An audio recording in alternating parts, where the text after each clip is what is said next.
Hello everyone, welcome back to my channel পালস পেথর। আমি শিল্পা, আশা করি তোমরা সবাই খুব ভালো আছো।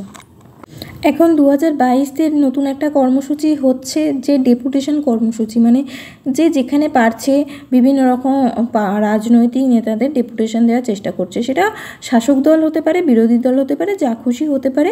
এবং শুধুমাত্র অ্যাডমিন বলে নয়, বাড়িতে যারা প্রচারের জন্য আসছে তাদের ক্ষেত্রেও সাধারণ যারা আছো তারা বলা হয়েছে ডেপুটেশন কপিটা বানিয়ে রাখতে। সেখানে যেই যার সাথে দেখা হোক না কেন ডেপুটেশন দেওয়ার কথা বলা হয়েছে।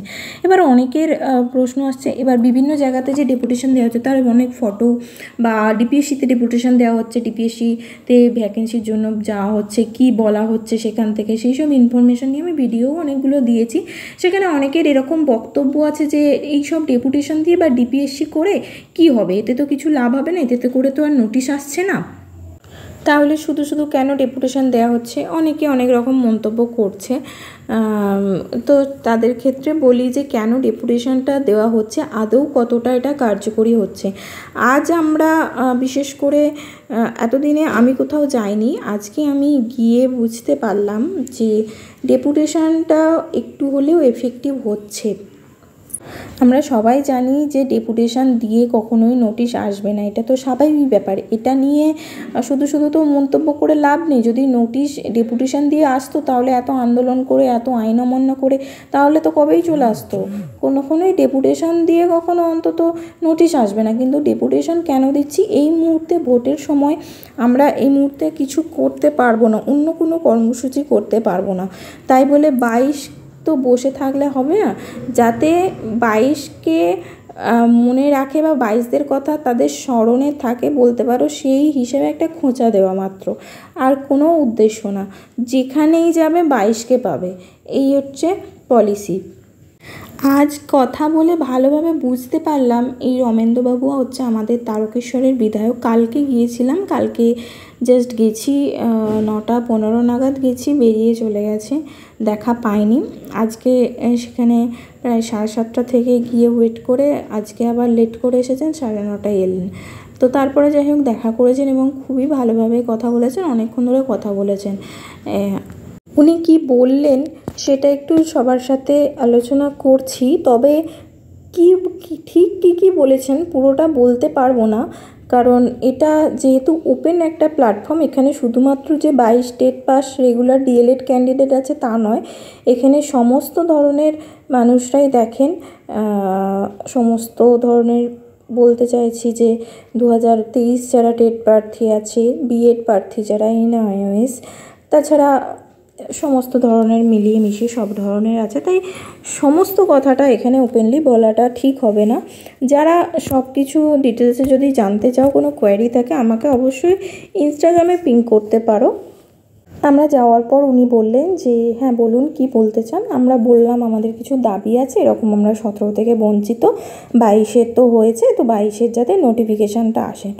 উনি ইন ডিটেলস, মানে 22-এর কোথায় কি প্রবলেম আছে ইন ডিটেলস কিন্তু উনি বলে দিলেন।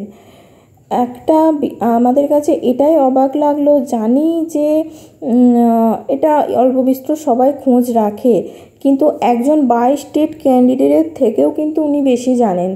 আজকে আমরা যারা 22 স্টেট পাস আছি, শুধুমাত্র 22 স্টেট পাস আছি, তারা কিন্তু অন্যান্য জবের ভিতরের খবর অতটা খবর রাখি না বা জানিও না, কিন্তু উনি কিন্তু 22 স্টেটের ব্যাপারে সমস্ত ভেতরের খবর জানেন।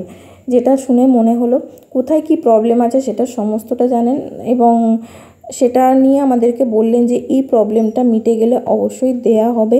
এবং উনি নিজে থেকে আমাদেরকে আবার ভোটের পর যেতে বলেছেন, ওনার কাছে নিজে থেকে বলেছেন যে তোমরা ভোটের পর আবার এসো, এবং উনি মাননীয়ার কাছে আমাদের দাবিটা রাখবেন যাতে আমাদের নোটিশটা খুব তাড়াতাড়ি আসে।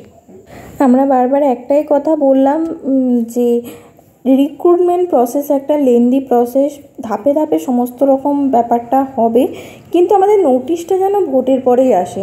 আর উনি দেখছেন, বলবেন বলেছেন, এটুকুই আশ্বাস দিয়েছেন, জানি না কতটা সত্যি, তবে একটা কিছু পজিটিভ বার্তা আসবে এটুকু যেন মনে হলো আর কি। যদি 2022-এর স্টেটা উঠে যায় তাহলে কিন্তু একটা ভালো দিন আসতে চলেছে 2022-দের জন্য। আর এটাও মনে হলো যে ভ্যাকেন্সিটা নেহাত খুব একটা কম থাকবে না।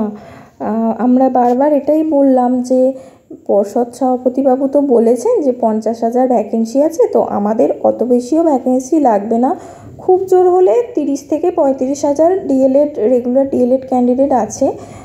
যদি মোটামুটি ওই ধরনের ভ্যাকেন্সি দেওয়া হয় তাতেই মোটামুটি সবার হয়ে যাবে। উনি একটা কথাই বললেন যে উনি যেটা বলেছেন সেই মতোই কাজ হবে।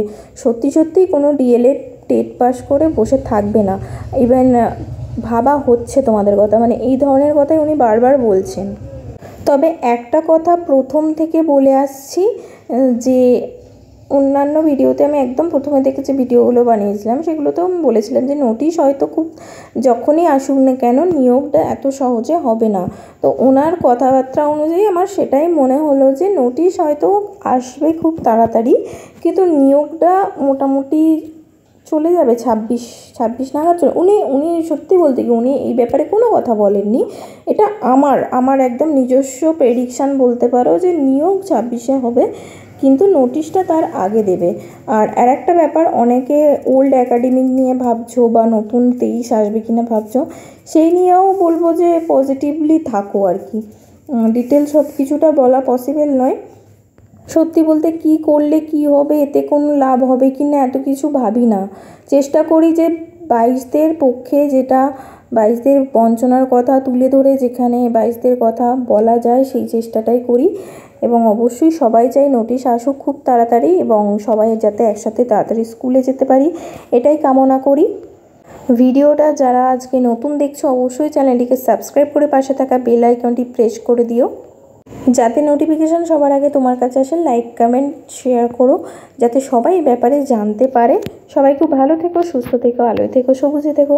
Thank you so much for watching. Tata.